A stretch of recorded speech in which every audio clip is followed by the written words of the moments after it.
दोस्तों, एक बार फिर से आप सभी का स्वागत है मेरे YouTube चैनल श्रीकांत ब्लॉग पर। और आज छुट्टी का दिन है। सुबह सुबह मैं निकला हूँ साइकिलिंग के लिए, अकेले ही। दरअसल आज मेरे बेटे का सुबह सुबह ट्यूशन है, तो मेरे साथ आ नहीं पाया, तो मैं अकेले ही निकल गया। लगभग 7 से 8 किलोमीटर साइकिलिंग करते गोपालपुर से डूमरमुड़ा, कुमगरी, सेमीपाली और गजरा, ऐसे करते हुए मैं निकला था। और अभी मैं वापस लौट रहा हूँ। लगभग 7 किलोमीटर साइकिलिंग कर ली है। और मैं इन 7 किलोमीटर में लगभग हर जगह यही देखा, पूरी जो मैदान है वह उसमें आग लगा हुआ है। आग अब बुझ चुका है, पर उसके राख अभी भी बचे हुए हैं। तो इसी बीच मैं रुका, अनायास ही मेरा ध्यान खींचा उन जानवरों ने जो दूर खेतों में घास चर रहे हैं। घास क्या चरेंगे, राख चर रहे हैं, क्योंकि कुछ बचा ही नहीं है। तो मुझे लगा कि 2 मिनट यहाँ रुकना चाहिए और आप सभी से बात करनी चाहिए कि ऐसा क्यों। दोस्तों, ऐसे तो मैं निकला था पीले पलाश की तलाश में, पर मुझे मिल गया कुछ और ही कंटेंट। और मुझे लगा कि जो ये बातें हैं ना, आप तक पहुँचनी चाहिए। दोस्तों, हम जैसा बात कर रहे थे जंगलों की, तो हम कहते हैं कि जंगलों में आग जो तेंदुपत्ता माफिया हैं वो लगाते हैं, या महुआ बीनने वाले लगाते हैं, या लोग कुछ पैसों के लालच में या शरारतीपन या नासमझी में आग लगाते हैं। पर जो ये एरिया है या शहरी एरिया है, और मुझे ना यहाँ दूर दूर तक महुआ के पेड़ या तेंदुपत्ता ऐसा कुछ नज़र नहीं आ रहा है। तो फिर यहाँ लोग आग क्यों लगाए होंगे, ऐसा भी है। तो देखिए, होता क्या है, यहाँ भी एक नासमझी है। मैं बहुत लोगों से बात करता हूँ, लोगों को लगता है कि जब हम आग लगाते हैं खेतों में, तो उससे जो राख है ना, वह खाद का काम करता है। देखिए, यहाँ लोग क्या बोल रहे हैं कि जो राख है वो खाद का काम करता है। आप बताइए, राख क्या खाद का काम आता होगा? नहीं, बिल्कुल नहीं। लोगों को यही लगता है कि वो खाद बनता है। भैया, इससे बहुत बड़ा नुकसान हो रहा है। एक तो जो छोटे छोटे कीड़े मकोड़े हैं या इन जंगलों में चूहे हैं, उनका फूड चेन टूट रहा है। दूसरी बात, आप मिट्टी की उर्वरा शक्ति को कम कर रहे हैं, उसकी उपजाऊपन को कम कर रहे हैं। क्योंकि जब आग लगाते हैं ना, और आप कहते हैं कि ये खाद का काम करेगा राख। अरे भैया, जब गर्मियों में हवा चलेगी तो राख तो आपके खेत से उड़कर कहीं और चला जाएगा और उसका नामो निशान नहीं मिलेगा। दूसरी बात, जैसे मैंने कहा कि उससे भूमि की जो उर्वरा शक्ति है, उपजाऊपन है, वो कम हो रहा है। और अगर वही जो डंठल हैं धान के, नराई, अगर वो खेतों में रहते और वो सड़ते बारिश के दिनों में पानी से, तो वो आपके खेतों के लिए कुछ काम आते। तो आपका यह सोचना कि ना राख खाद का काम करेंगे, यह बिल्कुल गलत है। और हम चलेंगे उन खेतों में जहाँ इस तरह से पूरा जो जंगल है साफ हो गया। और यहाँ ना 2 स्थितियाँ बता रहा हूँ।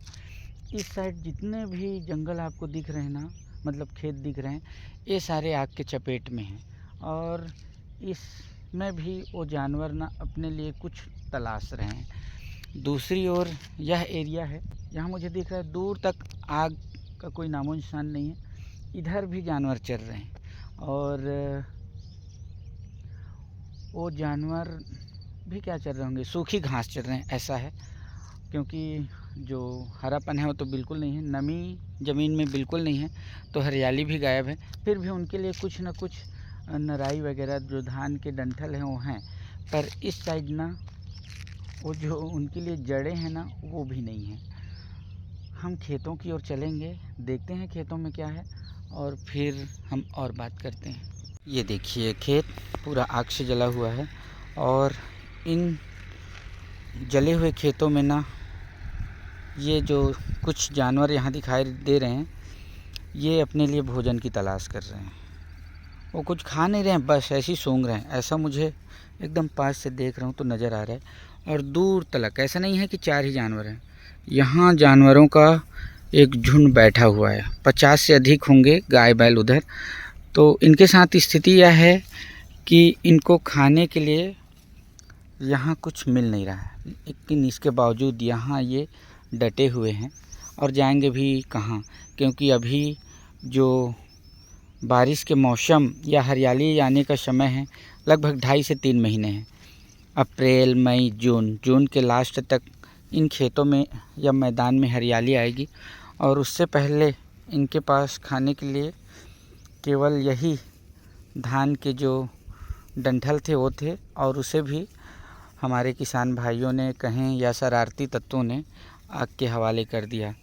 तो अब इनके पास 2.5 महीने कुछ भी नहीं है और इससे ये जो गाय बैल हैं इनकी हेल्थ में कुछ तो कमी आएगी। ये पतले होंगे या फिर कमज़ोर होंगे, ऐसा कुछ इनके साथ हो सकता है। ये पूरा इलाका, और ये देखिए बेचारा क्या तलाश है समझ नहीं आता। ये सूखी, हाँ थोड़ा हरियाली इसको मिला है आग लगने के बाद, जो हरियाली हुआ उसे, और ये उसी हरियाली को चर रहा है ऐसा।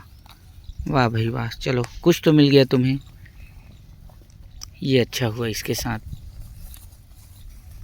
ये जो गाय है ना, ये भी उसी तरह से ढूंढ रहे हैं। खाले खाले खाले, क्या करें भाई, लोग समझते नहीं तुम्हारी पीड़ा। और अगर तुम लोग बोल पाते ना तो तुम उन लोगों को समझाते कि उन्हें क्या करना चाहिए। इस बैल की तो अलग ही तकलीफ़ है, ये लंगड़ा भी रहे और पता नहीं कितनी दूर से यहाँ घास चरने आया होगा और उसको घास भी ना मिला। तो ऐसे हालात हैं हमारे जानवरों के साथ, और क्या करे बेचारा, ये भी किस्मत का मारा कह सकते हैं।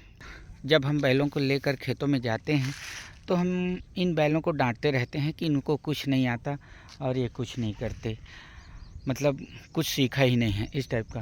पर हम इंसान, हमने क्या सीखा है, देखिए खेतों में आग लगाना, जो जानवर हैं उनकी जो भोजन है उसे ख़त्म करना, तो यही सारी चीज़ें तो हमने सीखी है।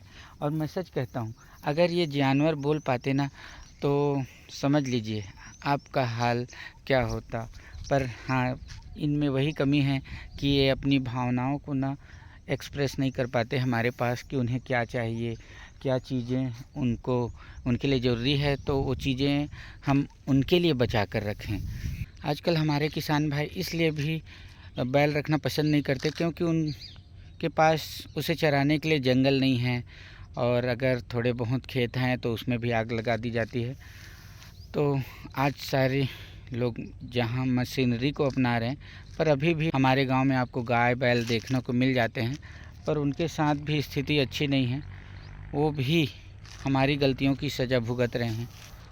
दोस्तों, इस दुनिया में ना मैं सबसे स्वार्थी इंसान हूँ।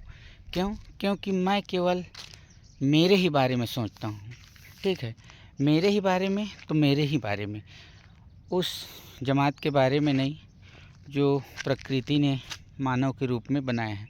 नहीं, मुझे उसके बारे में नहीं सोचना है, मुझे केवल मेरे ही बारे में सोचना है, ना तो अपने बच्चों के बारे में सोच। तो ऐसे हालात हैं भाई, प्रकृति ने जब हमें बनाया है, अब मेरे पीछे देख रहे हैं ये पलाश के फूल, ठीक है, अगर ये फूल प्रकृति ना बनाती तो क्या यहाँ इस तरह की खूबसूरती होती? मेरे चारों तरफ आप नज़र दौड़ाइए, सभी तरफ पलाश के कितने सारे फूल खिले हुए हैं, ठीक है। इसी तरह से उसने जानवरों को बनाया है, जंगल बनाए हैं, घास बनाए हैं, पशु पक्षी बनाए हैं, तो सबको जीने का समान अधिकार है, उन्हें जीने दीजिए। और हम क्या करते हैं, उनके जो प्राकृतिक आवास हैं उसे नष्ट करते हैं, ठीक है। जैसे सांप जंगल में रहता है, झाड़ियों में रहता है, अब उनके घरों को हम आग लगाएंगे तो कहाँ जाएगा? तो जाएगा हमारे घरों में। उसी तरह से चूहे हैं, उनके खेतों में हम आग लगा रहे हैं, जो थोड़े बहुत धान नीचे गिरे थे उसको खाते, वो सारा चीज़ आग में जल गया। अब वो चूहा कहाँ जाएगा? तो उसको अनाज मिलेगा हमारे घर में, क्योंकि हमने ना सारा अनाज कूट कूट के अपने लिए भरा है, ठीक है। तो जो गिर गया खेतों में उसे तो बख्श दीजिए, ताकि वो चूहा या छोटे छोटे कीड़े मकोड़े, चींटियाँ, चिड़िया, ये सब दाना चुग सकें। तो नहीं, मुझे क्या करना है, मुझे केवल अपने ही बारे में सोचना है, किसी और के बारे में नहीं सोचना। मेरे फ़ायदे को देखना है, किसी और के फ़ायदे को नहीं देखना है। मुझे खूब सारे पैसे बनाने हैं, किसी और को पैसे बनाने नहीं देना है। तो ये चीज़ें होती हैं, और जब हम इस तरह की चीज़ें सोचने लगते हैं ना, तो हम किसी और की नहीं सोचते, और फिर हमें इसी तरह के नुकसान उठाने पड़ते हैं। तो ऐसा हम ना करें, ऐसा मैं कहता हूँ। मुझे तो लगता है कि मैं ऐसा ना करूं, पर गलती ना मुझसे ही हो जाती, मैं ही ऐसा करता हूं। केवल मैं, इस दुनिया में कौन है? केवल मैं हूं ना। ये तो गलत है ना दोस्तों। अगर आपको लगता है कि खेतों में आग लगाना ज़रूरी है, तो अभी बारिश को आने में लगभग 2.5 महीने हैं। जब बारिश आने ही वाला हो, उस टाइम आप आग लगा दें, और उससे वो राख जो है ना, बारिश से भीग कर आपके खेतों में ही रहेगा। और आप जैसा सोचते हैं कि वो राख खाद बनता है, तो हो सकता है वो खाद आपके काम आए। पर अगर आप इस टाइम मार्च में, फरवरी में आग लगा दें, तो सोचिए हमारे पास हज़ारों के हज़ारों जानवर हैं गांव में, तो जानवर घास के लिए कहाँ जाएंगे। और आप सभी से हम्बल रिक्वेस्ट है कि प्लीज़ ऐसा ना करें।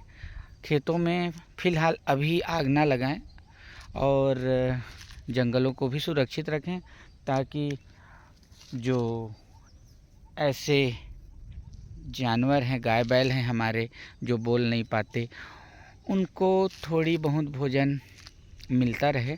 और देखिए, आप देखेंगे कि पूरा हरियाली गायब है, कुछ घास बचे हैं, सूखे घास, वही वो जो जानवर हैं वो चर रहे हैं।